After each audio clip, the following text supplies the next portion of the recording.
Hey, folks, this is Rabble Rousing Rich Bergeron. Ladies and gentlemen, the tornado himself, Tony Comical.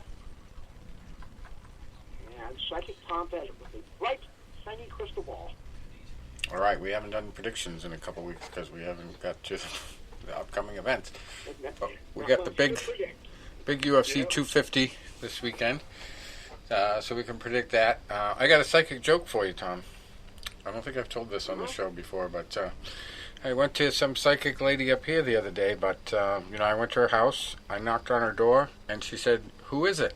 So I left. You get it?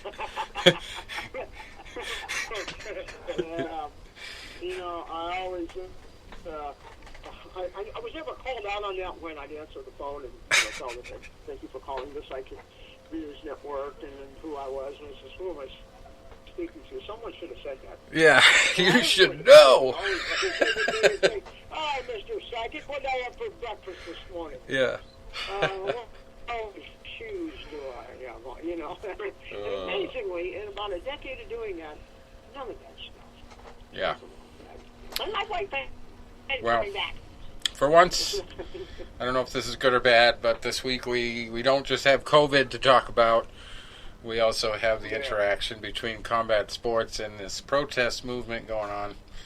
We got a couple stories in that regard. John Jones ripping a friggin' spray can away from some poor little Antifa protester or something. I don't know. But they videotaped the kids up and down. I'm not even going to use it. He takes the spray can from him. And Chuck Liddell also. Yeah. Oh, I didn't hear about that one. But we got. I was out in L.A. Yeah, Chuck Liddell. We got a couple stories about John Jones as well. Talking about not only boxing but leaving the UFC because he can't get enough money to fight Ngannou. And Dana White shot back at him a little bit. It's been a real back and forth thing, but probably the first thing we ought to lead off with is there's another Floyd in the news, and usually we talk about Floyd Mayweather on this show, and he's actually connected to this as well. But George Floyd, his funeral is actually being paid for. I think he sent a check for $84,000. George Floyd's funeral, all that stuff will be paid for by Floyd Mayweather. So I don't know whether he did that just because of the name Floyd, or just because he felt like doing it, or what the story was behind that. But the family has graciously accepted it. Mayweather personally has been in touch with the family, and the actual funeral is going to be June 9th in Houston.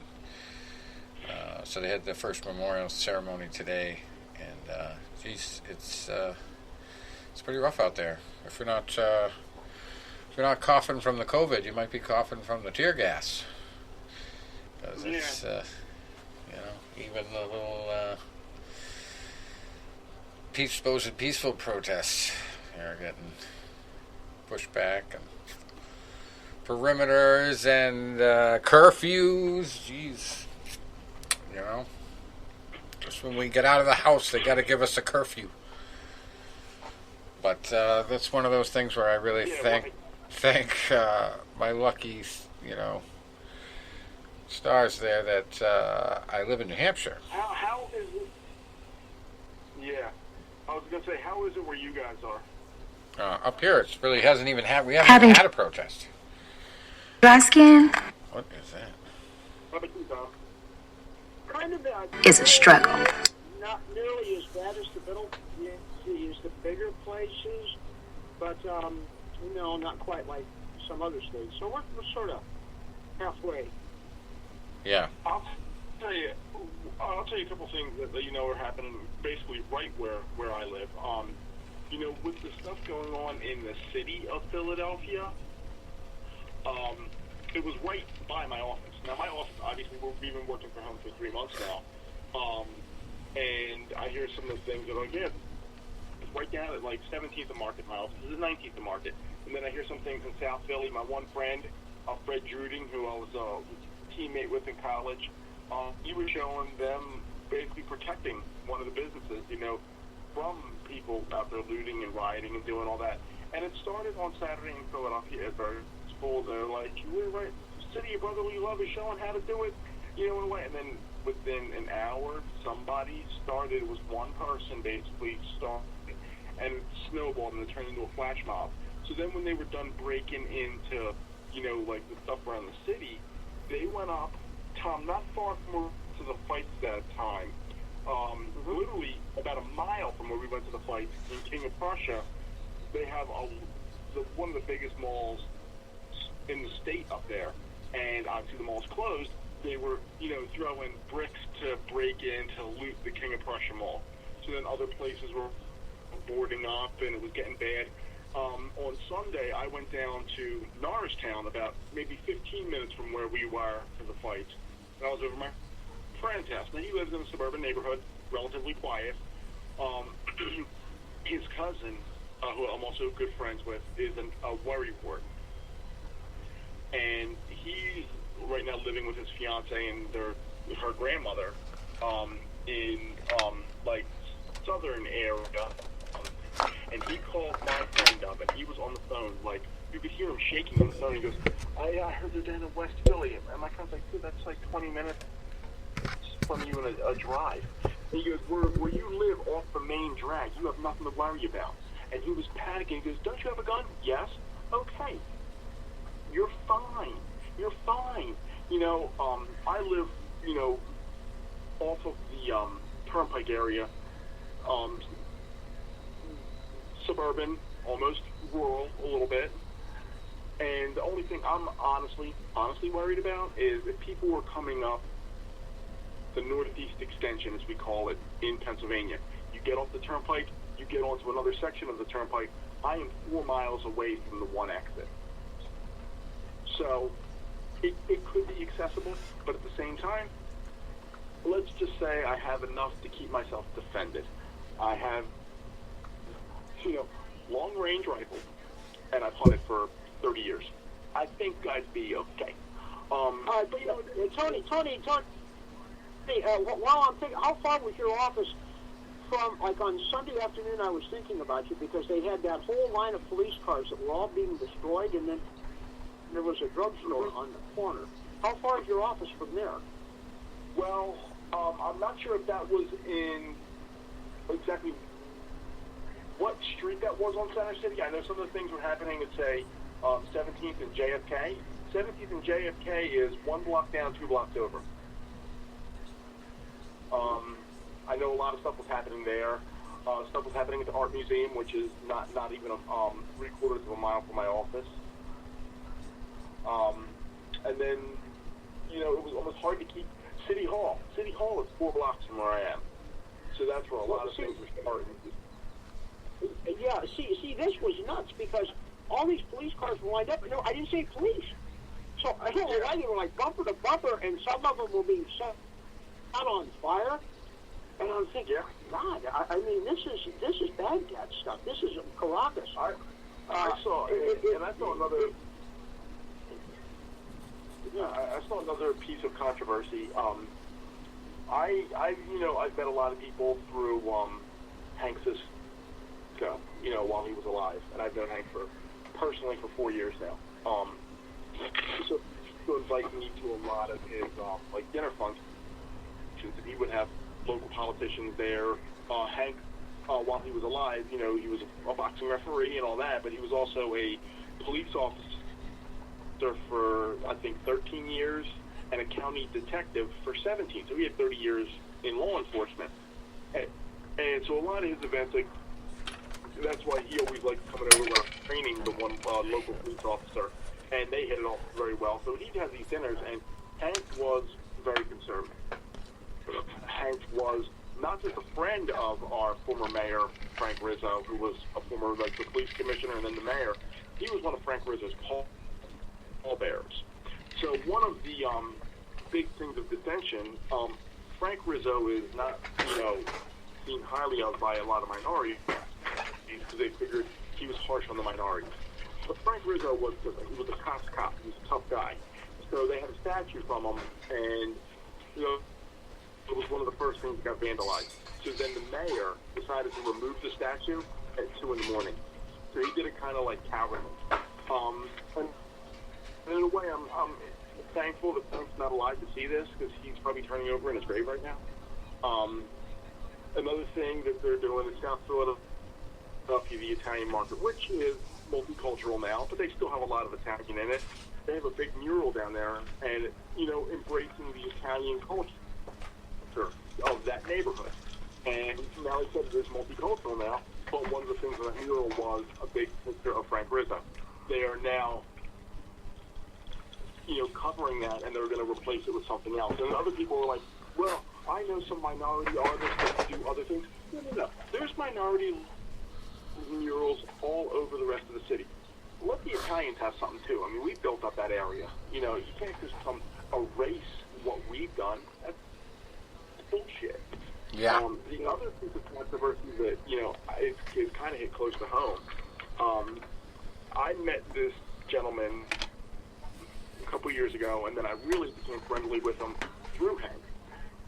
In Montgomery County, which where I live in the suburbs, which encompasses, you know, Harleysville, Glenside, where I grew up, Norristown, where Hank lived, Lansdale, a lot of that area of the suburbs, you know, it's been a Democratic stronghold for a lot of years. But when you have your county commissioners, you have 3 on the board. You have to have 2 and 1. Knowing it was going to be, it's been a Democratic 2, Republican 1 for the last so many years, we were able to get this very young, conservative guy on there. And he's taken a lot of flack over the years just because he's conservative and a Democratic stronghold. So people, like, he was on there doing a press conference a couple weeks ago regarding what Montgomery County's been doing to, you know, deal with COVID and all that. And then it was coming up to Memorial Day, and he was talking about, you know, we have all these little American flags in storage, and I'm fighting to get them taken to the graves of the veterans, like we do every year, and the 2 Democrats are blocking me. And why? We have the flags. We're not spending money on them.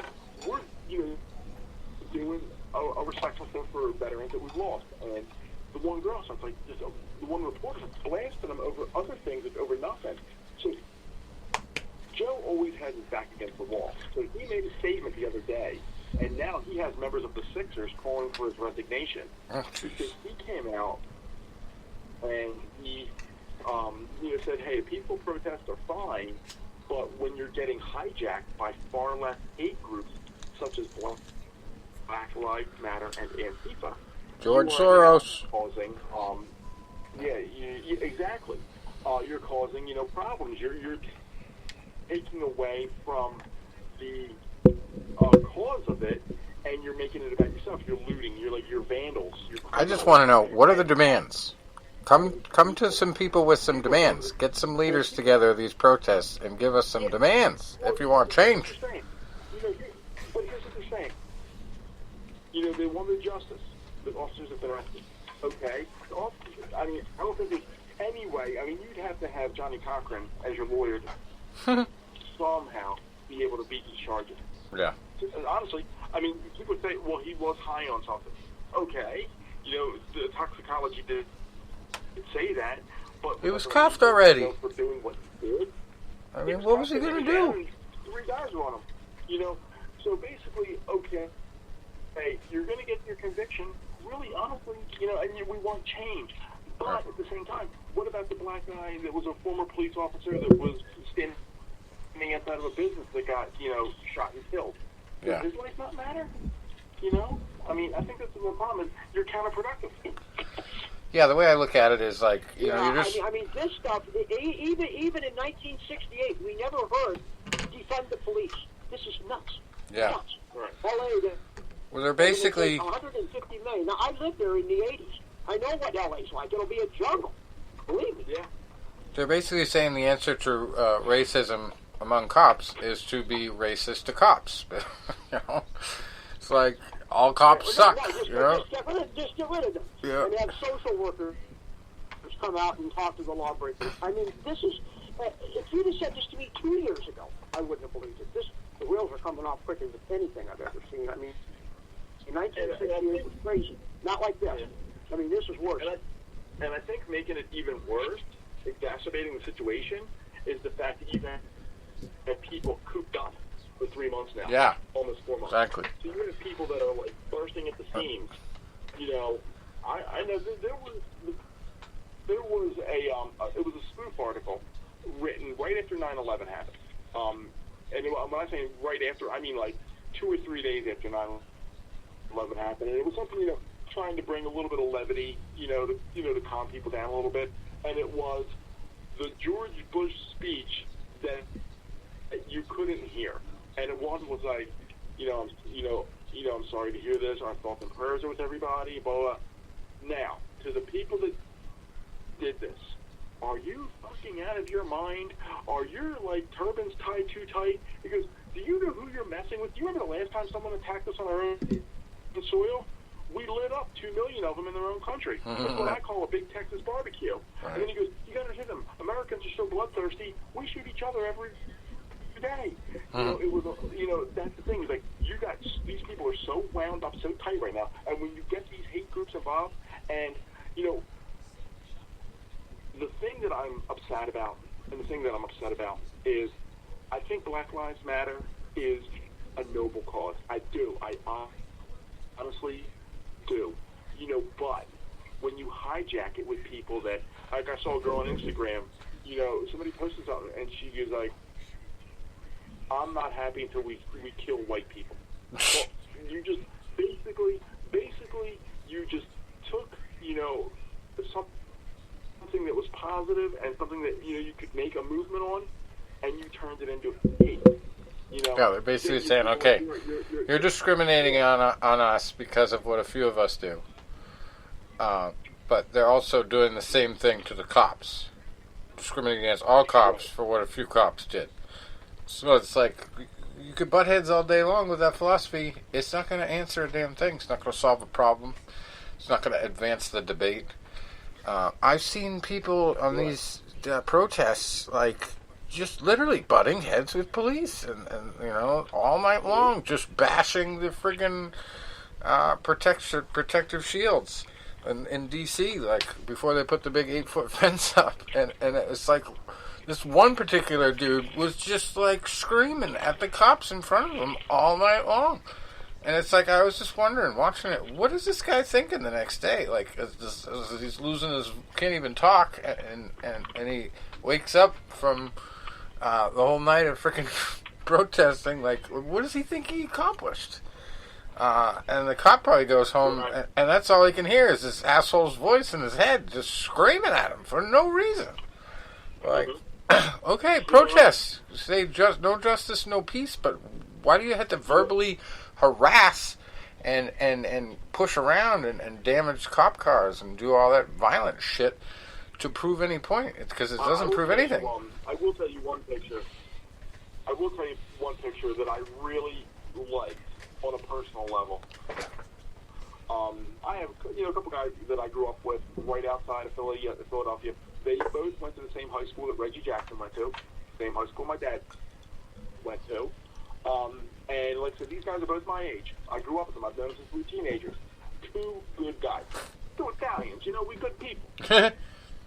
But no, the one is a Philadelphia police officer now, and the other one is a National Guard. So now the National Guard has been deployed to Philadelphia, and I guess they got in contact. They were talking, and they're like, "Oh wait, you're on 15th and what? I'm only down at whatever." And they came, hung out, and did a photo op together, both in their respective uniforms. That's cool. And another thing, and I know Tom will appreciate this. Somebody had made a post, and it was discussing especially the people that are in your National Guard or some of your police officers that were military. It's like, to the protesters that are screaming in our face, we did this for hours a day from our drill instructor or our drill sergeant. So this does not bother us. Yeah. Yeah. That brings back a lot The memories of my end. Oh, that's I get PTSD watching Full Metal Jacket. Oh no, yeah, it's one of my favorite movies. Oh God. Anyway, we're gonna get back to the combat sports as much as we could do a political show on this whole thing. We got UFC to talk about. We got John Jones thinking he could be a boxer and thinking he could walk away from the UFC. Let's see what else we got. UFC 250 to talk about. Here's an interesting one. We talked about Mike Tyson and all his voluminous amount of opportunities. Well, it looks like one is going to have to wait if it happens at all, because he's not going to be bare-knuckle boxing Wanderlei Silva anytime soon, because Wanderlei got his dumb ass hit by a car driving his bike in Curitiba, Brazil. And it's not the first time. It's the second time. 2016, he also got hit by a car riding his bike. So, but this time, the guy didn't run away. He stopped to help him. But he did fracture his foot, and it looks like he got some serious road rash on his cheek and his left eye, according to the pictures here I'm looking at. So, yeah, Mike Tyson and Wanderlei are probably not going to fight anytime soon. If they do, there's obviously not going to be any leg kicks involved, but Wanderlei's not going to be very steady on one foot at least. So, yeah, injured foot and not going to happen. But anyway, we'll see if he has a quick turnaround. Also, there's an interesting poll that's going around. Study finds that nearly half of all MMA fighters use marijuana, and Jeff Nowitzki is not surprised. He says 76.5% have used CBD products as well. This is a poll of 170 fighters across multiple organizations. 45.9% said they currently use marijuana for either recovery or recreational purposes. And Jeff Nowitzki is like the UFC's drug czar. They hired him specifically to oversee that whole thing. So he said, I think that sounds pretty accurate. I polled our roster. It's all anecdotal, but I've had many, many, many discussions. It's probably the number one topic of questions that I'm asked from fighters. So anyway, the latest fighter to be suspended for marijuana was good old Kelvin Gastelum. Back in UFC 244 pay-per-view in New York last November. His timeout was reduced to 5 months after completing a drug treatment program. So anyway.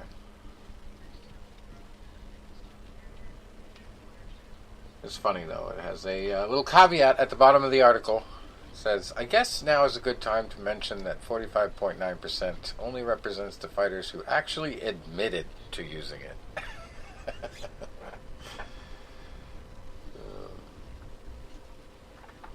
But speaking of drug users, John Jones. How's that for a transition? John Jones, he's putting up a stink about this whole thing with moving up to heavyweight, because he doesn't really see much of competition in the light heavyweight ranks. So he's even talking about going to boxing, which I don't know if he can use a spinning back fist in boxing or elbows like he does. Definitely not those oblique kicks he keeps using to keep people at a distance. But, we'll see. We'll see if he can pull that off. But Dana White has shot back at him for saying that he wanted more money. He wanted Deontay Wilder money, according to Dana White, to fight Ngannou. And they're also talking about a crossover fight with one of the boxers there, Dylan White, fighting one of either Ngannou or somebody else. another heavyweight. So, lots of boxing and mixed martial arts crossover action lately. But anyway, last week we had ESPN UFC on ESPN 9. Tyron Woodley versus Gilbert Burns, and you got the tale of two fighters going on here. We've got the guy on the rise and the guy on the downfall, and it's kind of I don't know. It's kind of like one of those things where he's either gun shy or Tyron has just lost his desire to really get in there and scrap and brawl and really mix it up for a full 5 rounds. It kind of seems to me like it was just painful to watch. Yeah. I mean, I'm not a big fan of his, but I wanted a competitive fight. Yeah. And it was just, what's wrong with you? And he just never seemed in it. He just seems like he's going through the motions, and he even admitted that in his last fight that he didn't feel like he was there. And this was kind of more of the same. I mean, he had his moments. He actually started out the second round after getting his eye cut open in the first, really aggressively, and landed some good shots, and then just kind of fell into the trap of Gilbert Burns again. And then when he had his opportunities to do stuff, he just kind of clinched and kept Gilbert under wraps and didn't advance his position. So, it was very disappointing for a lot of the people watching, I think, to have to watch 5 rounds of that, And, granted, you never want to go out. The worst part is if you're going to quit, just quit. Yeah, you never want to go out or tap out or get knocked out, but, for it to go 5 rounds and him to get beat up like that, unanimous decision win for Gilbert. The next win will be his 7th in a row for Gilbert. So he's been in the UFC for most of his career, and it's basically his time. It looks like he's just putting it all together. He had a very tight stance, good defense, very smart, counter punching. And he uses wrestling really well too. It's just so much upper body strength. His ground game's always been, his ground game's always been there, but the stand-up's great too. So, of course, I don't know. Was this a case of Woodley was so passive and just so bad that it made Gilbert better? I don't think so. Yeah. I think Gilbert should get all the. Yeah, he's putting it all together. For it. He's 1 fight, 2 fights away from a title shot at best, I would say. Right. But, Woodley's got a really. And then we kind of had a little bit of a dud of a co-main event. Lagoy Ivanov. He comes to fight every time. He's a scrapper, but Augusto Sakai did enough to win. He got the split decision win. But Lagoy supposedly wanted to make a statement. He's got such short reach. He's a little short, pudgy guy. He kind of reminded me of a guy in the Coliseum Carnage show down there in Iowa that I went to. A guy named Mike Van Meer. They called him the minivan. And he is a big dude. He had short reach, but he made it work for him. He did a lot of pinning guys against the cage and then foot stomping them, So that was one of those first opportunities for me to see that in a fight, in a live fight. Guy that did a lot of that foot stomping and made it pay off. But anyway, Augusto Sakai got the win there, and then we had another long one, full fight. Billy Quarantillo over Spike Carlisle.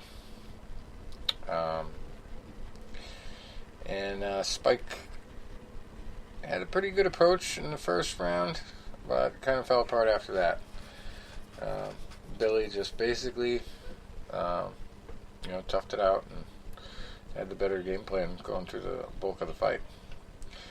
And then we had Brock Weaver against Roosevelt Roberts. That went to a rear naked choke in the second round for Roberts, getting the win there by submission. 3 minutes and 26 seconds into that one. And then we had Mackenzie Dern and Hannah Cyphers. They were slugging it out pretty good in the first round, and then bam, Mackenzie rolled into a knee bar submission, and Hannah pretty much had nothing to do but tap out. So that one lasted 2 minutes and 36 seconds.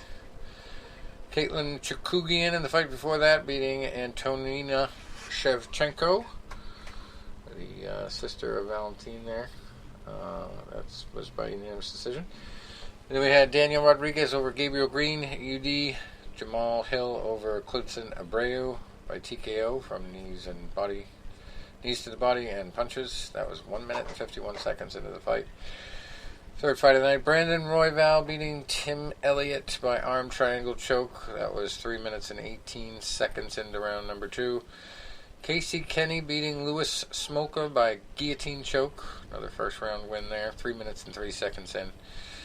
Then the first fight of the night, Chris Gutierrez over Vince Morales. A TKO from leg kicks.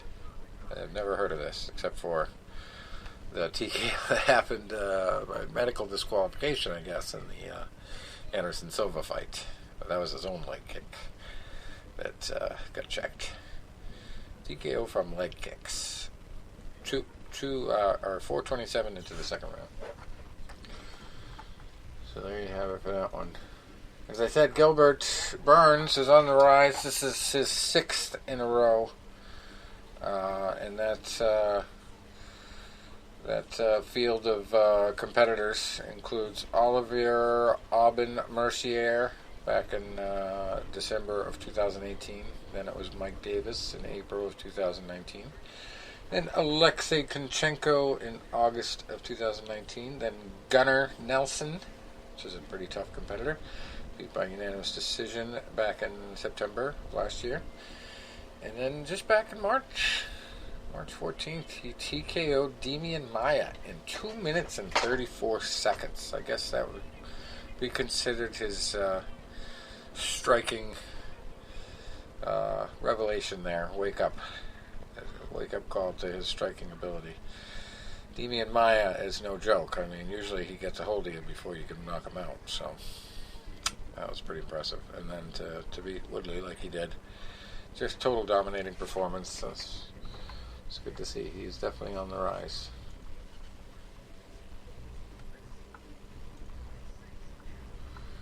Alright, so then we have UFC 250 to discuss. And there's your predictions, Tom. We got quite a few good fights here to predict. Main event here. I gotta look at UFC because friggin' Sherdog, I can't even find it on Sherdog. Their whole front page is new. They got no fights listed on the front page. It's ridiculous. But of course, the main event, the champion, Amanda Nunes versus Felicia Spencer. And I don't know a lot about Spencer. I don't even know if I've seen her fight. I might have, and I just don't remember it.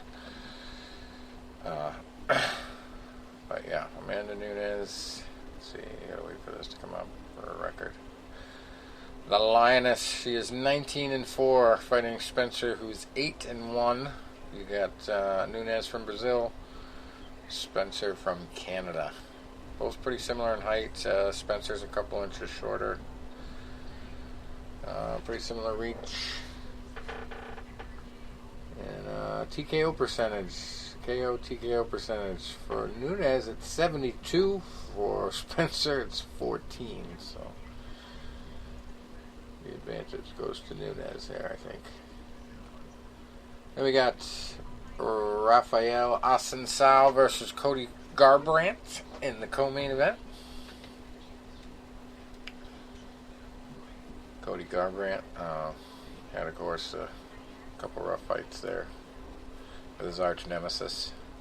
Couldn't get the job done. But he comes in at 11-3. Rafael Assunção comes in at 27-7. And very similar reach. Just an inch apart there. Leg reach is virtually identical, as they would say in the UFC back in the day. Now they say it in Bellator. The guys in Bellator now used to say that. And they got a pretty big shift in the combat. I mean, the TKO KO percentage here too, because Cody has an 82% knockout rate and Rafael has 15%. So let's start with those two predictions. I know I'm going to go with Amanda Nunes. That one's pretty much a slam dunk. I don't know enough about Felicia. Yeah, that's kind of in the dog category. Yeah. Your crystal ball is broken if it's showing you Spencer by upset. Anyway, I do like Garbrandt to beat Asensio, but he's just got so much experience. So I'm just going to say, I'm going to say that Garbrandt wins unless he gets submitted early. That's the only way I see him getting in trouble. Yeah.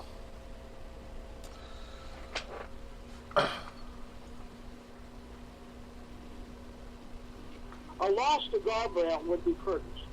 Yeah. He just, I think he's at that stage that it's just been one disappointment after the next, and he hasn't fought for like I don't know if you have the Frino when his last fight was. It's been a while. I mean, it's almost like what happened to him? I mean, he really went downhill. He's got to turn this around. Right. To my way of thinking. And then we have Corey Sandhagen, 12-1, fighting Aljamain Sterling, 17-3. Nicknamed the Funk Master. He is 5'7" against 5'11", but they both have pretty close reach. Sandhagen has a little bit higher knockout percentage, 36-12 on Aljamain. Average fight time they even have on here, boy. For Corey, it's only 6 minutes and 7 seconds, but for Aljamain, it's 12 minutes and 31 seconds. Average fight time. So I guess it favors Corey in this one. But Aljamain is dynamic. I mean, I believe he did very well in his last couple fights. So I don't know. This one's a tight one. Could go either way, but. Yeah. It's like pick 'em to me. Go either way. I guess I will go with Aljamain by decision. I think he's going to be a little bit craftier. Got a little bit more experience. So it's going to fuck up his average fight time. But, hey, what can you do? Alright, next one. We got Neil Magny versus Anthony Rocco Martin.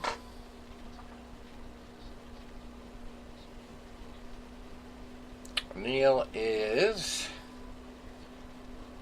22-8, and Anthony Rocco Martin is 17-5. Both of them are just north of 6 feet. Big reach advantage for Neil, 80 inches as opposed to 73.5 for Anthony. And TKO percentage, Neil has a 33% rate, while Anthony has a 6%. That's the lowest we've seen so far on this main event roster. So if he's going to win, he's going to probably win by decision. It's a pretty good bet. But Neil is so talented. He's fought so many different people. I'm going to give him the nod on this one. And I'm going to say it's probably going to be by submission or knockout.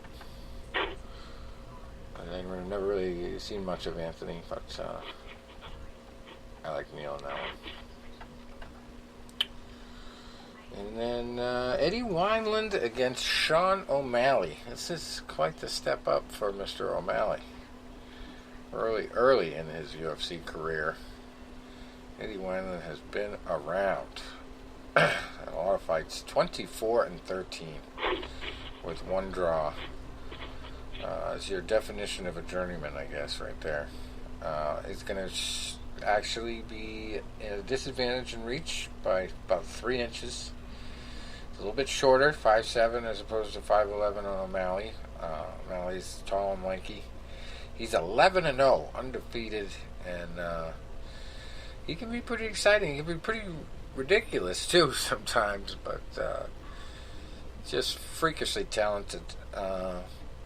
So he's actually got almost identical knockout percentages, 60% to 61% for Eddie over the bulk of his long career for Eddie. 10% submission rate to a 17% for Eddie. So this one's going to be a war, I think. This one's going to go all three. And it's going to be a tight one. Split decision, I think. But I'm going to give it to O'Malley. He's a little bit fresher and younger. I think he's going to overcome the experience level. He ain't taking his first loss yet. But it's going to be tough. Ain't going to be easy. Yeah, he really should have in the foot fight. Never forget that foot fight. Yeah. All right, so prelims now. We won't go to early prelims. We'll just go through the regular ones. We got the Kung Fu fighter, Alex Bruce Leroy Caceres. He is, let's see, 15, 12, and 1 no contest against Chase the Dream Hooper. He is 9-0-1, and his haircut looks like an NFL helmet. The UFC picture. Yeah, like the most ridiculous. It's like he's trying to match his fro up to Alex. Anyway, he's a little bit taller. He's 6'1". Chase is. Alex is 5'10".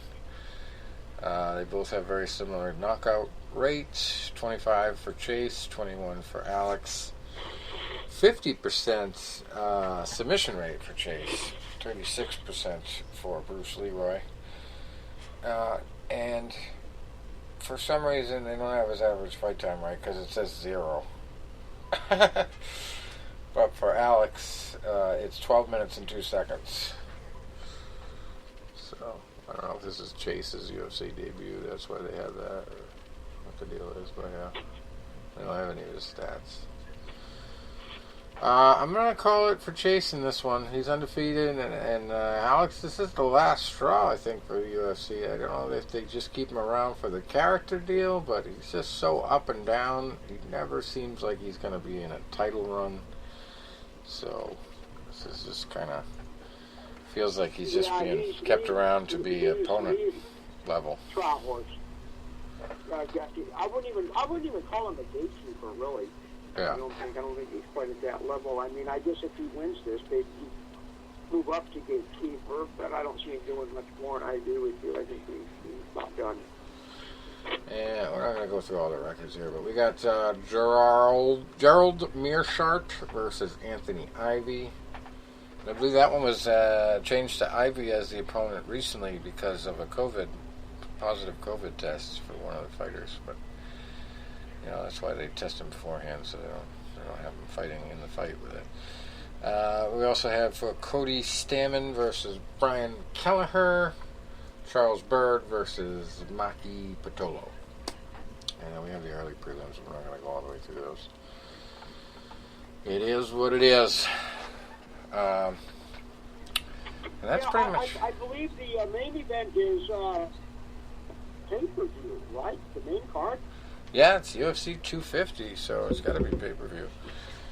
You just have to wonder what they're thinking. Yeah. About that. I mean, with like you were saying, there's so much tension with people cooped up, but let's not forget the economic uncertainty with everything else at work. Yeah. Well, the thing is, it's bringing money in, but if without the gate, I mean, how can you keep up with the financial expectations of these fighters? They're all going to be like John Jones, demanding more money or threatening to walk away if this keeps up. I just don't see the UFC being able to draw the fighters they used to draw if they can't pay them the gate money and all the other things that go with big crowds coming to events, merchandise sales. So for a good pay-per-view, they'd have to have a stacked card. Yeah. I'm not feeling that about Saturday night. It's not like I'll have any sense of anticipation at all. Right. So. Well, I don't think they're going to have a problem selling what they need to sell to pay the fighters and everything for this one. But yeah, they're definitely keeping their fighters as busy as possible. So I give them that. But I hope the New York Times is there, does another critical piece so Dana can go on another rant. I still have that bookmarked, whenever I want some entertainment. Oh, that was, you got, love him or hate him, you got it, that he, this is exactly what the New York Times means. One of the other stories I saw this last week is that John Oliver got into a little back and forth with him, and he was the one that actually suggested UFC, SEA, which we talked about the patents on the last show that they filed. And it actually turned out to be immediately after John Oliver's show that Dana filed for the patents. So that was kind of a funny monologue. I didn't actually watch it, but I saw the article about it. And apparently John Oliver renamed him Doug. That was part of the funny bit. Instead of Dana, he calls him Doug now. And that's that one name thing, like Cher, So, no last name, just Doug. That's what we're going to call Dana from now on. But anyway, that's all the material that I have for tonight. But I'm going to just check through the links here because I got the daily links for wrestling, mixed martial arts, and boxing. And we'll check to see if I missed anything. They're trying to do an empty arena boxing show. I think down in Sparta. Might be next week. Oh. I was looking at some posts today on social media, and I try to avoid anything that's, political or anything like that. I'm tired of it. If it's around Corona and not beer and political, I don't want to hear about it. But I did see that they had one thing with Michelle Rosado, Raging Babe, who had that Philly special fight card set up for March 7th. It then got bumped to June 19th. Obviously, that's not happening. So now they're talking about, trying to do something, but like maybe down in like Florida or somewhere like that. And a lot of the stuff that I'm hearing, sports related, with the UFC show a few weeks ago, which was down, I believe, in Jacksonville. Even with the basketball coming back, it's going to be like on Disney, I think. That's where they're going to have that. So there's got to be a reason, like, Florida is becoming like the hotbed of everything right now, and maybe because Governor DeSantis is like, shit, I think this is manageable, and I can make a shit ton of money down here. I don't know. I wish I could tell you. Right. Well, yeah, boxing will supposedly come back late June or mid-June for some areas. Las Vegas just barely opened up their casinos, so it's interesting that the UFC is going to be in Las Vegas this weekend. That's going to be a new experience. A new normal, as they say. They'll have to hopefully it's not open up. normal. Hopefully it's the temporary problem. Right. That is a blip. That's what you hope it is. I actually booked Vegas today. That's what I was going to say to you guys before we got on. My one friend is getting married in September, and of course we were always nervous, like, as restrictions get pushed further and further and further. But he's getting married down the shore in New Jersey, down on the beach, and we're like, well, we think Jersey's restricting less than Pennsylvania, so that's a good thing. Of course, and there, just kind of looking at things. And then we had a Memorial Day weekend. We all had kind of like a little outside barbecue, and we're like, all right, guys, what are we doing for a basketball party? Because if we don't start doing this now, nothing's going to happen. And the one guy goes, listen, here's what we'll do. Everybody come up with an idea. Come up with one or two or three ideas. Someone's like, maybe we'll do opening weekend of the NFL season, the Eagles game in Washington. I'm like, I really don't want to go down to Washington, D.C. anyway, much less be the opposing fans in the stadium. I said, that's not really what I want to do. That weekend originally in September, I had plans for my birthday, I was going to go to a concert, which has gotten canceled, so I'm kind of open. I was like, I don't know. Nah, I don't want that. But someone's like, maybe we can go up to Gettysburg and do like this historical thing, and it'll be $300 a night per guy. Why? Yeah, there ain't no. If I ain't paying the $300 a night to sit in a ramshackle, supposedly haunted house. So my idea was, I said, let me look. I said, shits and giggles, guys. Let me look at for shits and giggles. And I looked, and I have a discount code for the MGM properties. Same place I stayed at last year, the Luxor. I got 3 rooms for two guys, 2 guys, and 3 guys for 2 nights. Total $766. Wow. Round trip flights, $123 each. Wow. I am getting a Vegas trip, which includes us covering the room for under $300 a man. That's not bad, right? Right. Very good. I mean, Rich, you know Vegas. I think that's pretty good. Yes, very good. Real good. Real good. I think I paid $1,000 for the week for my room when I had to buy a room there once. You would have enjoyed, my Tom, you would have enjoyed my persuasion on the phone yesterday, because no one that I booked the Luxor, which is where I stayed last year, and I had already had the prices down. I knew what they were going to be, but I said, let me call just in case we have a spike in corona cases over the summer as restriction gets lifted. If things close down again, you don't know what could happen. I said, just let me call and just ask some questions. So I get a very nice lady on the phone. I said, hey, Debbie, looking at your facility, I've stayed where I'm familiar with it. I realize I'm kind of sick. And I said, we'd like to, do a group vacation out there in August. I see you're opening as of June 4th. She goes, yes, that is. We're very excited to have people back. I said, well, we're excited to come back.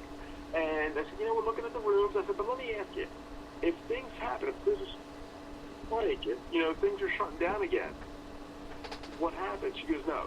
Even if there is no spike, if you cancel within 48 hours, get a refund. I'm like, okay, that's great. That's one thing. And I'm like, I said, I really enjoyed your place last year. It was really nice. It was, really, great atmosphere. Love the buffet. She goes, yeah, the buffet is very popular. It's not open, but we're hoping we can bring it back. We just don't know when. And I'm like, yeah, I know. I said, even if you, I'm trying to tell her how to fucking, like, even if you had just had servers there that would serve the food instead of people just taking it on their own, that's a possibility, right? She says, well, we were exploring options. I'm like, and then she goes, so you stayed at our place. She goes, are you interested in any of our fine dining in here? I said, well, you know what? I said, there were places I've looked at. I looked at steakhouse place here. I went to your food court the one night. I looked at your Mexican place. But, man, I just couldn't leave that buffet. Yeah, it was so good. And it was, everything was, the assortment was great. I said, I really hope you can have it.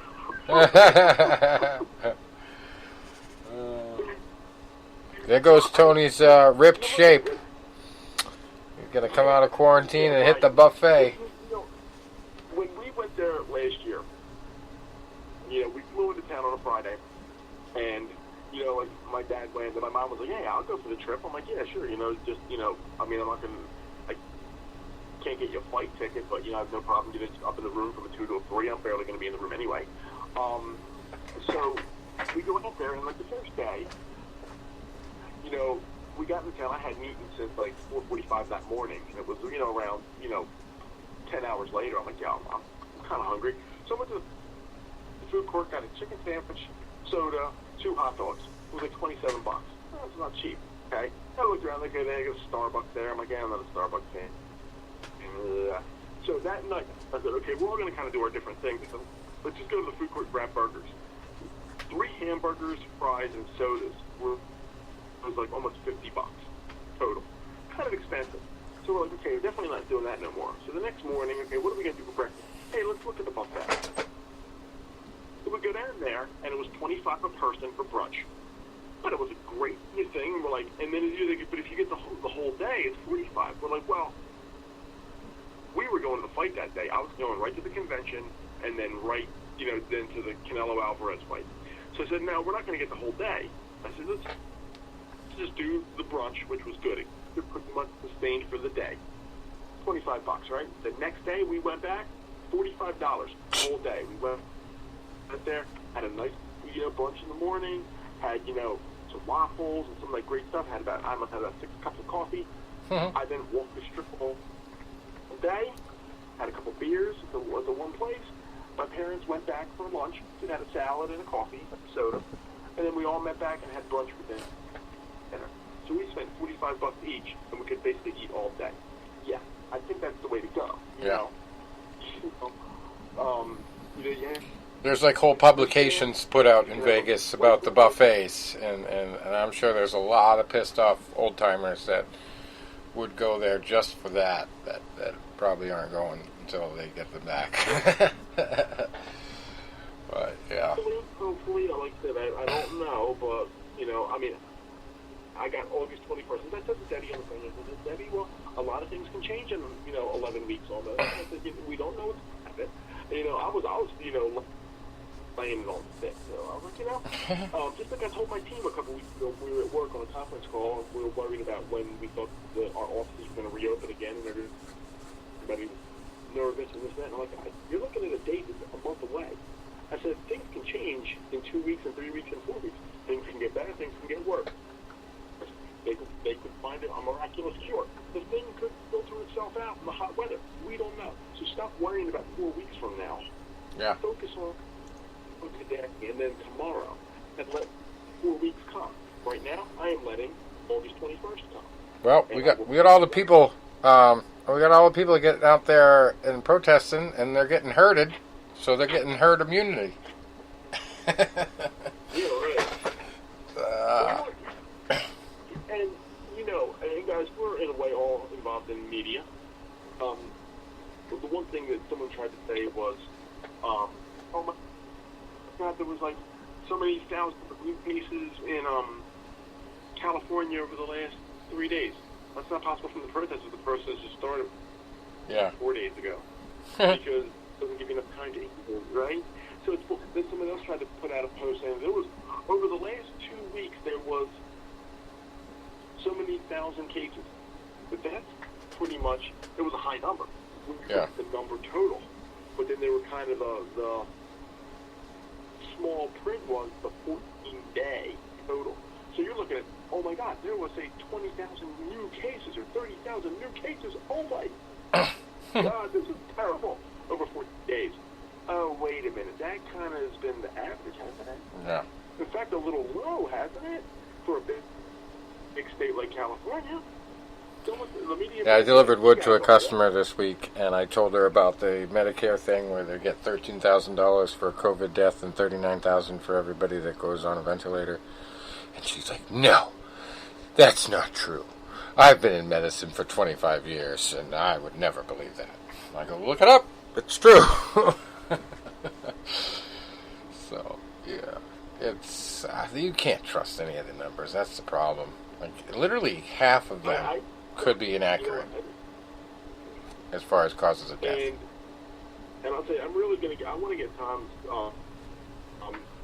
thought process on this, because one of the things that's been my thought process, I see a lot of younger people, especially the ones that I follow on social media that I'm friends with, and a lot of them are they're always angry about everything anymore. And one guy wants to fight everybody that doesn't agree with him. I've seen you fight. Yeah, there's a lot of unfriending going on Facebook. I'm seeing that. And that's why I put my one post out there, and I said, you know what, I unfriend nobody.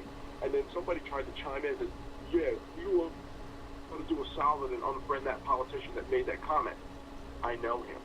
He's actually a friend of mine, legitimately. I just don't follow him.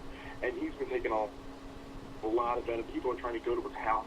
Yeah, the guy's getting really threatened right now. That's not fair. But I unfriend nobody. And here's part of the reason. I said this to a young lady tonight. Part of the reason I unfriend nobody is because, one, we all should have freedom of speech, right? So if you want to follow whoever you want to follow, and you want to say whatever you want to say, as long as you are not threatening anybody or saying anything with type of hate speech, then I don't see what the problem is. That's one. Number two, is I rarely ever engage in, discussions, political, ethnical, religion, the Great Pumpkin. I don't really engage on any of them in social media. One, because, hey, I mean, I believe what I believe, and that's my right as an American. A lot of people, unfortunately, don't, believe that and think it's great, but whatever. I just don't need the time and effort to, get into these pissing contests with people that, can barely, sell a Slurpee at 7-Eleven. And my thing is, like, if you are quick to unfriend, and say, and I'll use you guys as an example, even though we're pretty much all on the same wavelength. And say we disagree on something, and we're both really passionate on what we said, and I'm like, and then we get on social media and we just bicker back and forth, and you're an idiot, and you're stupid, and you don't know how you're talking about, and you're the reason everything's wrong in here, and you know what, and it's your fault, and this and that. And what happens? If a person says that to you, you instinctively get defensive, get back against the wall, the hair on your neck gets up, you tense up, and then you come right back. And, and I've seen people that comment on nothing except if they want to argue something. Those are miserable people, and I really don't have time for you. So those people, I don't unfriend you. I unfollow you. And since I don't post anything usually political or anything like that, then they don't comment on any of my stuff. If I post a picture of my quarantine mullet tomorrow, they don't care. If I post a picture of my workout session, I almost got blown away yesterday in a wicked thunderstorm that I beat by 30 seconds, they don't care. If I post a picture of, You did the rain dance instead of the jog. That's what happened. Yeah. Yeah. They want to fight. So, here's the thing. I'll unfollow you. I won't unfriend you because I feel that's childish. What are we in the third grade now? And I don't like the people say, if you disagree with me, unfriend me. Nope, not going to do it. I might unfollow you. I might not not communicate with you. But my thing is, I try to bring a lot of positivity. Hey, we all have bad days. We all have things that really get us. A few months ago, I was really down in the dumps a little bit, after Hank died, and my job transferred me and all that. And, I had people legitimately thinking I was suicidal. I was not. But, most of the stuff that I post, I try to be positive. I try to be, enjoy life. And I had a guy say to me about a year ago, we worked together in the same building. We would talk a little bit. We weren't friendly, but we were always very cordial, and he Facebook friend requested me, and I accepted it. And he never said much, never really commented much, and, one day he pulled me aside. He goes, I just want to tell you, I really enjoy your Facebook posts because you brighten people's days. You don't get into, negative issues. You don't go in there and you don't try to fight with anybody. Sometimes if somebody says something and I maybe either disagree with it or I can educate. Like a young lady said something to me the other day, or she said something on Facebook the other day. She goes, with all this going on, she goes, and I don't want to sound like I am anti, Second Amendment, because I'm not. But I just want to know, what about the narrative of good guy with a gun? Why is this not, where are these people right now? And I said, well, let me answer this in a very, I don't want to say politically correct because I don't like that, but a thought out way. I said, one, I said, with what happened, so the first thing I said, I was always taught, just like from a kid, for defense only. Okay? The other thing is I said, you can say, yeah, a good guy with a gun. A good guy with a gun. One good guy. Okay. One gun cannot stop a flash mob. You might get a few people to scatter, but the numbers are like, you can't do it. You get 6 bullets, 9 bullets, 15 bullet clip. That's most. You have 1,000 people. The numbers are not in your favor. So, if anybody was down there, that said, okay, I'm a good guy with a gun and I'm going to stop all these riots, they're going to get overwhelmed. And they might bring more bloodshed, but and they could kill 10 people, they could kill 15 people, they could kill 6 people. But in the end of it, all it's going to cause is likely their own death and the death of a couple other people, and they made it worse. I said, my stance is I'm not bringing the fight to you. I'm staying where I'm at. I'm hoping things die down. If you bring the fight to me, you will get carried out. And that's my stance on it. Well, one of the most interesting things I saw in this whole reporting of all this was... That was educational and well thought out and not argumentative. It was, insightful. Yeah. Well, one of the craziest things I would have never expected until I heard it for real was Lil Wayne actually came out and had a commentary about how he got shot once when they were trying to bust him. And the cops came busting through the door, literally, and he got shot like 5 or 6 times. And he said it was the white cop of the group who stopped to help him, and 4 or 5 black cops trampled right over the door while he was under it, and didn't even stop to check if he was all right. And he said it was that white cop that stopped and helped him out. And he's like, I don't think people should be out saying something unless they've experienced it, And I've experienced the opposite, So I don't feel like I should be out there saying stuff, because my experience is different. So I was just like, whoa, that's a first. I will not defend the people in Minnesota that perpetrated this, because you could clearly see what they did was, whether there was intent behind it, quote unquote, you could definitely tell there was brutality behind it, which unfortunately led to loss of life. Maybe the intent wasn't there, but there was definitely, unnecessary brutality. Yeah. But at the other time, and this comes from a guy that grew up with an uncle who's a police officer, has a lot of people that I know in the police business, such as my friend Matt that I train, my friend Hank Cisco, guys that I went to school with, and you gotta understand, it's like, and I watch a lot of, police shows, like the live PDs and all that, and you get some movies staged, of course, and, to make better ratings.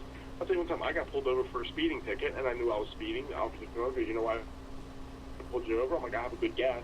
He goes, you were doing, 45 and a 25. I'm like, that sounds about right. And he says, just let me know everything right now is being recorded. And he went back to his car to run my license and my registration and all that. Then he comes back, and I said, can I ask you an honest question? He goes, yeah. I said, if you said everything's being recorded, I said, are we going to be on cops right now? Because if we are, I'll make a scene and get us both on TV, And he's like, no, we're not. But I broke the tension, I wasn't a smart ass, and thankfully he saw me as being, hey, I know what I did. I was wrong. I know I'm getting a ticket. I'm going to pay it. Hey, I just want to make you laugh a little bit, too.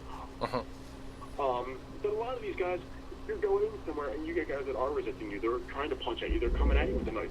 They could have something in that back pocket. They reach in, get something. You don't know what's coming out. You don't know if a candy bar is coming out or a revolver's coming out. So, yeah, it's a risky, thankless job now. The wife and 2 young kids. And the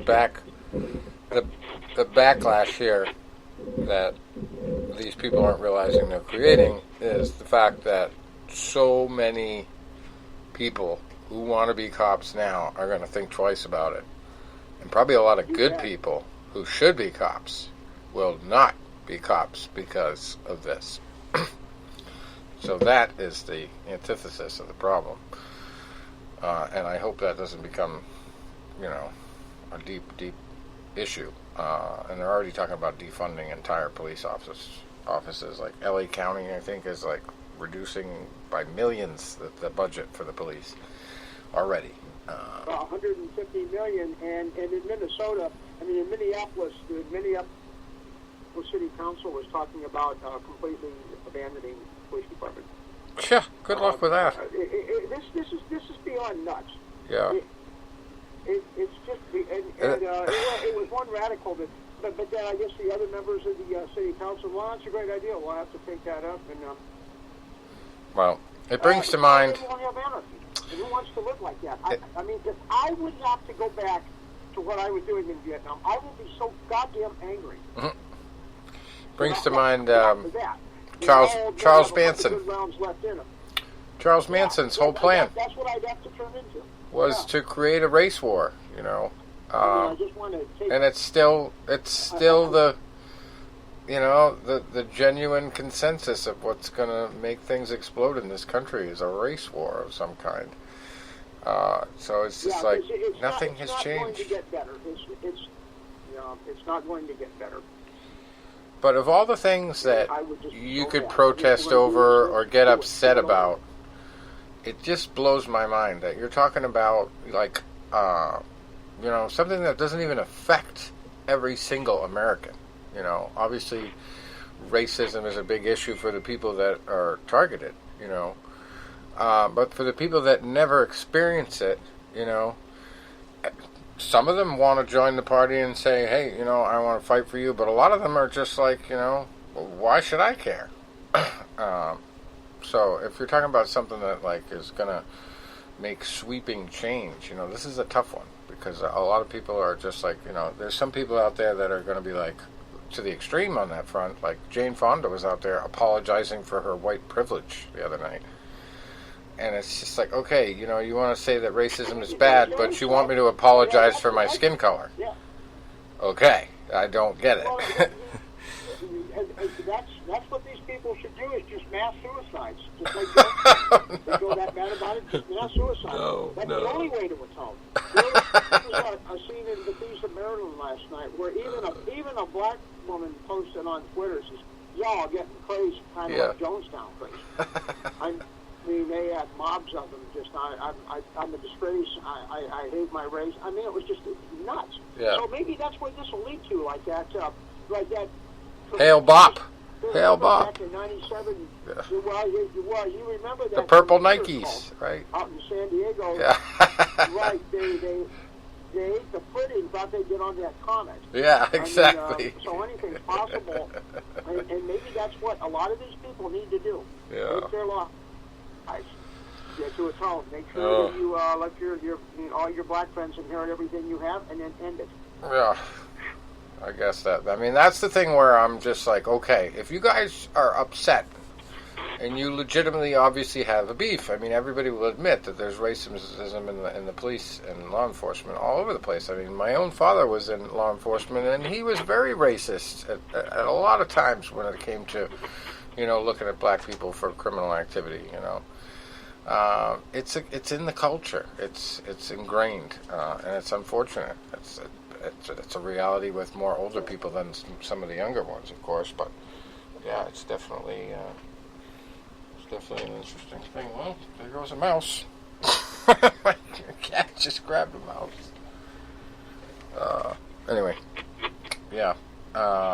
So it's tough to overcome that, but the answer is not just shooting hate right back at the cops. I mean, you had to regulate it somehow. You had to work on training, and I think training is the biggest thing. Like, you know, like at the academy, the police academies, you know, obviously you have to have some cultural sensitivity training. You have to have, you know, some discrimination. That's been happening for the past 50 years. Probably, yeah. The 60s. It's been 50 years. It ain't going to get better. Well, if it is, I mean, I think that these protests aren't going to make it better. I'll give you that. And you know, especially if you don't have any leaders out there who are saying, okay, we'll stop protesting if you give us this. There's nobody. There's no genuine leaders of this movement. Yeah, that's right. And if you look at all these cities where the police have been pulled back, like in Baltimore, and you look at what's happened now, they're not even, I guess their murder, what do they call it, the closure rate? Yeah. It's about 50% or something like that. Now, when I was a kid, before I had the CSI stuff, we just knew you could kill someone. You probably didn't get caught. It was like 85, 90%. Yeah. Now it's with all this technology, the police have been defanged in Chicago and Baltimore, and who's paying the price? Black people. In the hood. So basically, they're going to make a system where the National Guard is going to have to be the police every time shit gets out of hand.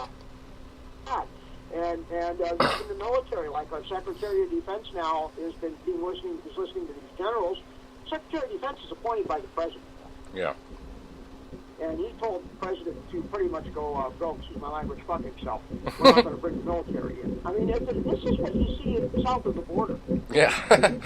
This is a banana republic because because we want civilian control over the military. I mean, I knew when I was in, I didn't want generals running the show. You need civilian control, and we're not seeing that now. When the Secretary of Defense tells the president to perform an impossible act upon himself, again, this is stuff that we used to read about this in these dystopian novels, back in the 70s of some future revolution stuff. Good. It's going beyond. Yeah, well, this year alone, I mean, the things that are happening back to back. The wheels are coming off, and don't count Joe Biden out. And when that happens, if that happens, look out.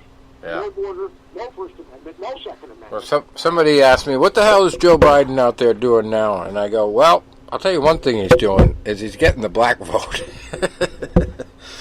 It's about the only thing he's doing, but somehow he lucked out with that because they do have a very anti-Trump bent at this point. But it's the same thing. All he did was reduce black unemployment to the lowest level in years. Well, and Joe Biden, here's a guy that's brand new to the political scene. He has new ideas, doesn't he? All right. We're off track, guys. Oh, yeah. I'm getting fired off. Even Obama's coming out of the woodwork lately, but, I mean, I just keep looking at it. All right. I'm over now. We'll talk next week. Yeah. So enjoy whatever fights we can. Get some reruns. Talk to you guys next week. But before we go, I do want to mention one last fight news story. We have Dana White talking about something else other than John Jones. Fight Island. Fight Island's first fight is going to be June 25th, according to Dana. And he says, Fight Island is so fucking expensive and so fucking crazy and almost impossible to pull off. This was a YouTube clip he was in. He says, you're talking about planes flying people in and the restrictions and you have to quarantine people. It's fucking insane to even be trying to do this, but I promise you we will do it and we will pull it off. I believe that in doing this, it's going to help grow the sport immensely and financially. In many different ways, it is going to help build the sport. I know we can do it. Let me tell you how hard it is and how crazy the whole thing has been. While people have been laying in their effing pools and enjoying the pandemic, I've been over here smoking my executive staff, burning these guys out. It's been so crazy. So yeah, initially I guess he had made a mistake and said it was going to be July 25th. Oh, now it's June 27th. Sorry, not June 25th. It was supposed to be July 25th. Now it's June 27th. And they've held 5 events without fans so far since March. So I don't know what the fan plan is for this one, but it sounds like it's pretty difficult wherever it is. We still don't know where it is. Where is Fight Island? Who knows? It's a mystery. Anyway, I guess we'll end it on that note. And until next week, thanks for stopping by. All right. Stay safe, guys. Adios.